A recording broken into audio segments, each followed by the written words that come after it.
Hello, faculty from the San Diego Imperial Community Colleges Regional Consortium. My name is Kim Middleton. I am an academic strategist with the ACUE organization, and I am so delighted to be able to be included in all of your festivities today.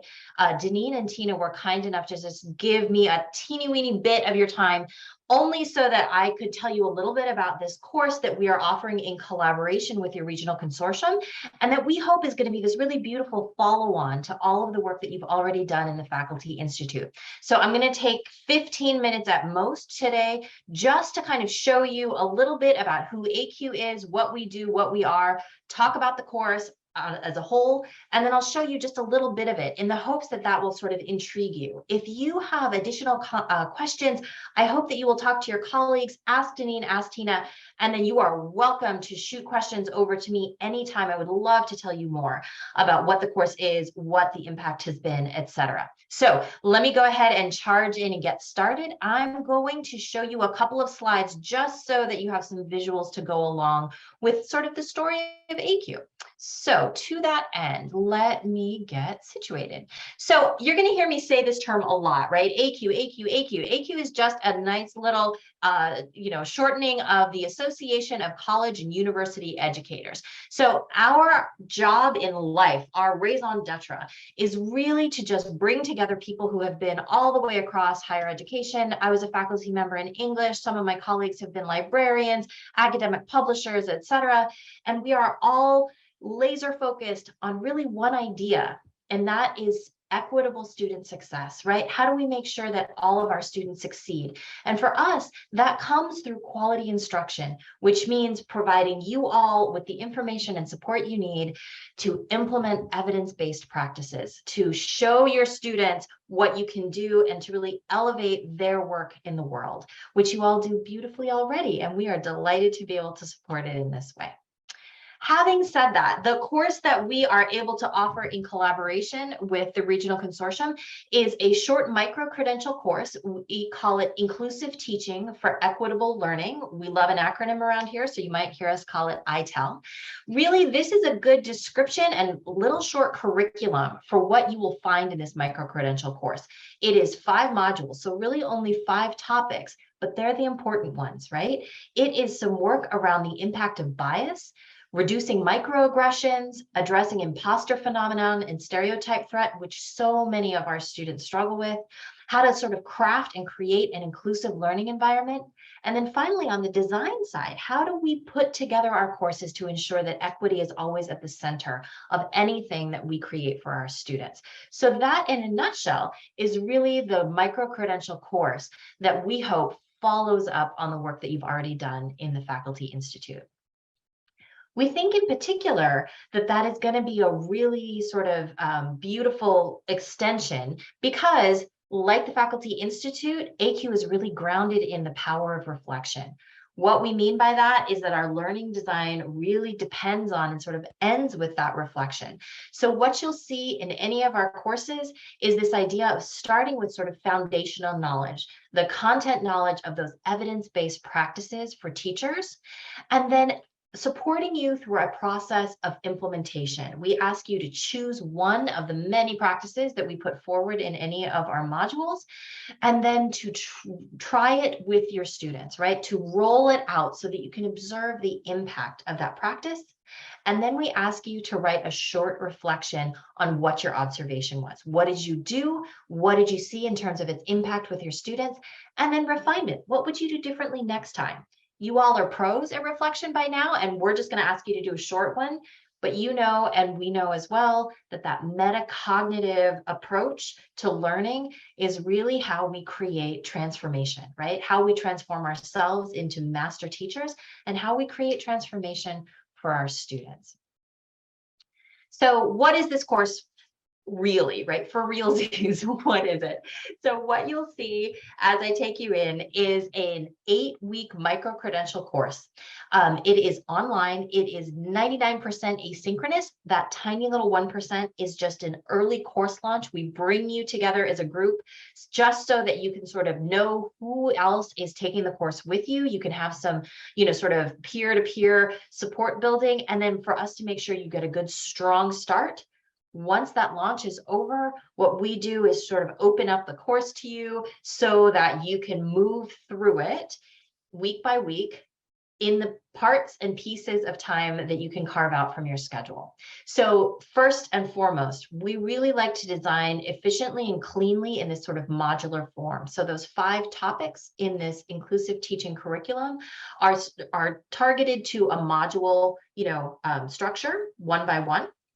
The second thing that you'll see in each of those modules is a lot of video. We've worked with faculty now for 5, 6, 7 years, and the feedback is always that it's great to read about evidence-based practices, but we really want to see it. We want to see it with faculty like us. We want to see it with students like our students. So you're going to see a lot of interviews with faculty, modules where faculty are teaching using those practices, and then you'll hear from the students as well. And I'll take you into the course and show you part of that as well. When I talked about that peer-to-peer support, you should know that, like the Faculty Institute, we're going to put you into a cohort with your peers from the San Diego Imperial region. So we want you to be able to talk with each other. We know that learning is social, and it's important for you to be able to have those connections. And then that we also assign a facilitator to that cohort. That person, like you, is a CTE instructor who has taken the ACUE course before.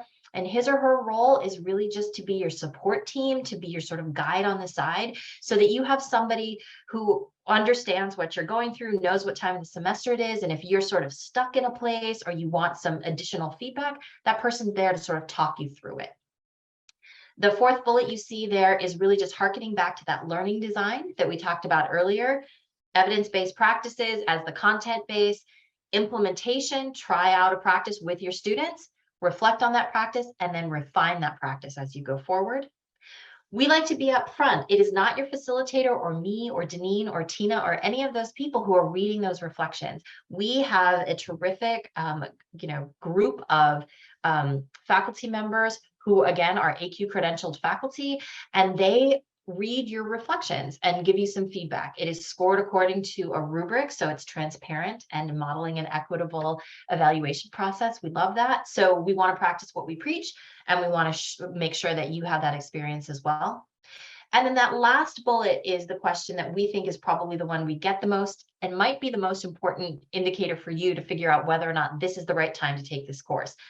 This is great and all, Kim, but how long does it take? What's my commitment?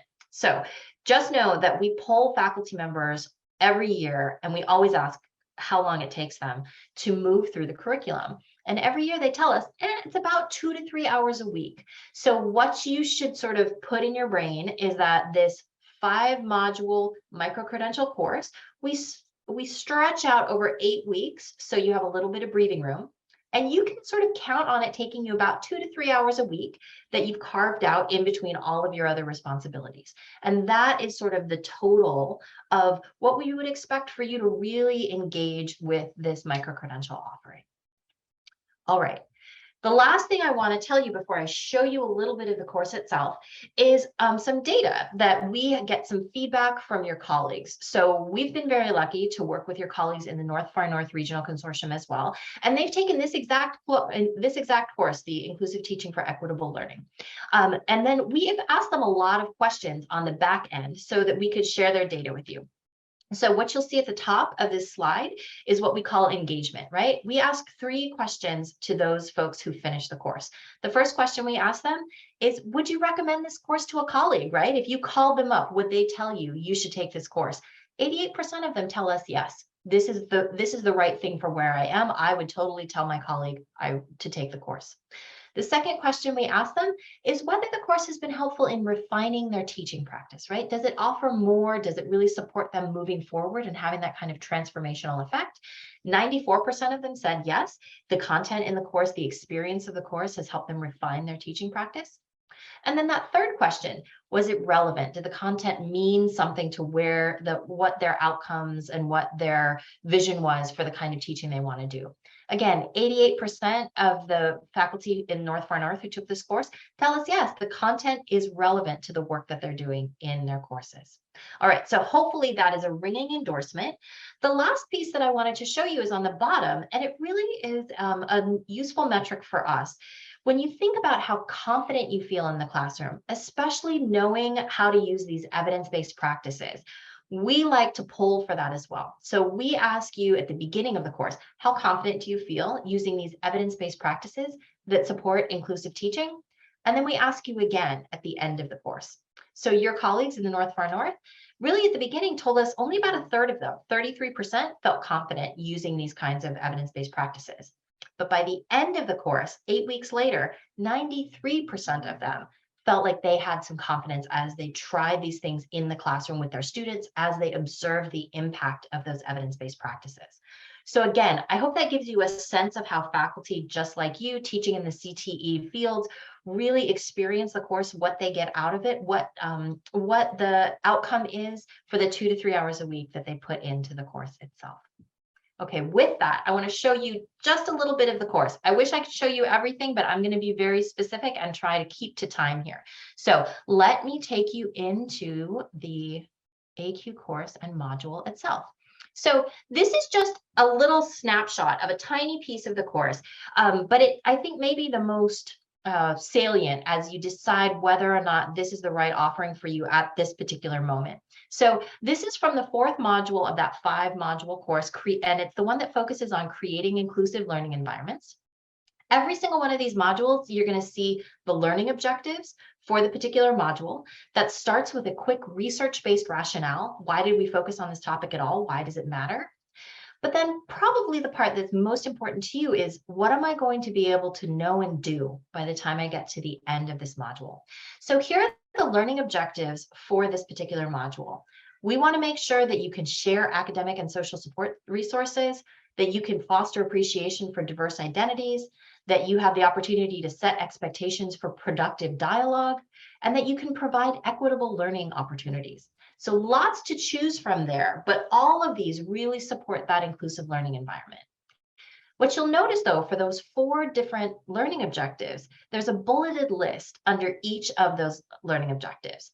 That bulleted list is the set of evidence-based practices. So you'll see that there are 8 or 9 there. We like to give you lots of choice, but we also want you to choose one of those and to implement it in your class this week, to be brave and to try something new so that you can observe the impact on your students. So this learning objectives page is a good way of sort of getting your brain thinking about what might be a good fit for your course this week. Where do your students really need that kind of support? What can we support you in implementing as you move through?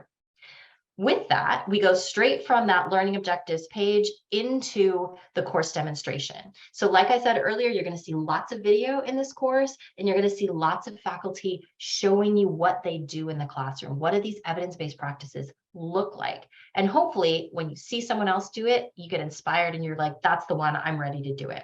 So you'll see as we scroll down here that there are lots of different videos, all going back to those same 4 learning objectives in the beginning. We encourage you to watch as many as you want, but also we understand you have lots of competing priorities. So if you know already what you want to focus on, go straight to that video. So I'm going to just show you a quick tidbit of this last one, which is about providing equitable learning opportunities, just so you get a sense of the kind of thing that you would see in the course. All right, here we go.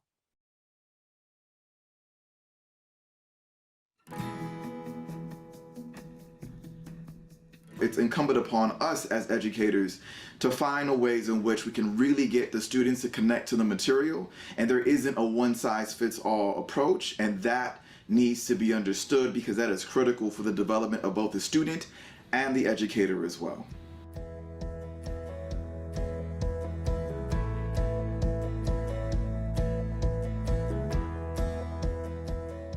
I think it's important for instructors to design classes with the understanding that all students will need something different from the instructor. One of the ways that I learn what students need from me as an instructor is that prior to the beginning of the semester, before we even come together for our first meeting together, I ask students, is there anything about the way you learn that I should know about? What I do worry about is students feeling compelled to out themselves as a student with a disability by asking that question. So I certainly do encourage students to let me know as they feel comfortable. And I don't force any of my students to answer that question. In the Start Here section of your course shell, you can place a survey of your students. And it's a survey of their learning needs or their learning conditions, depending on how you want to frame it. And you might be asking questions about conditions. For example, what are their technology tools that they have available to them? Are they attending class primarily on a phone, a tablet, via a laptop, via desktop? Is this technology shared? Do they not anticipate having access to it whenever they need it? Does the place where they're learning, does it have adequate Wi-Fi? You can ask these kinds of questions. So some of the answers that students provide might illuminate things like anxiety over being in an online class where they have to speak on camera, where everybody's focus is on them, all the way to things like they're sharing devices with other people in their household. Some students need specific types of PowerPoint presentations that have images that we've put a description for. Some students are going to need PowerPoints that are less busy, or PowerPoints that don't have as many animations in them, because it's visually accessible for them. Some students might need access to videos where there are captions. And I think as an instructor, if we plan around all of these different things that students might need, that when a student does need it, they don't have to ask for it specifically, and we don't have to deal with it after the fact. In the beginning of the semester, Dr. Horn asks us, so how do you learn? And I answered to him, I like audiobooks. Because when I'm commuting, or I'm taking a long bath, or I'm cleaning my kitchen, I'm able to listen to the audio and get all the information I need. And the fact that he has all the different resources lets me know that he really cares about our learning. You could ask these open questions. Okay, so again, I really just want to make sure that we have taken up a tiny bit of your time, but I hope that by taking a look at this course, you're intrigued. What you see there in that course demonstration are really three things, and you'll always see this in the course demonstration. It's always a variety of faculty from different fields, different institutions, talking about why they choose a particular evidence-based practice. Then you see examples of it, right? That scroll of all of the different kinds of questions that we survey students for to make sure that they feel comfortable telling us what they need to learn at their best, right? And then the last piece is that you get to hear from students, right? What does it mean? What is the impact of a faculty member using these practices on the student's success? So that is a teaser trailer, if you will, of ACUE. I hope that something there has struck your interest, that you can see how it might extend the work that you've done in the Faculty Institute. If you have additional questions, I hope you will not think twice about getting in touch. Janine or Tina can direct you to me, but you are also welcome to write me yourself easily. It's just Middleton, Middleton, at acue.org. I will look forward to seeing you. I hope you have a wonderful semester, and I am excited to see where we can go with your course. Thanks so much.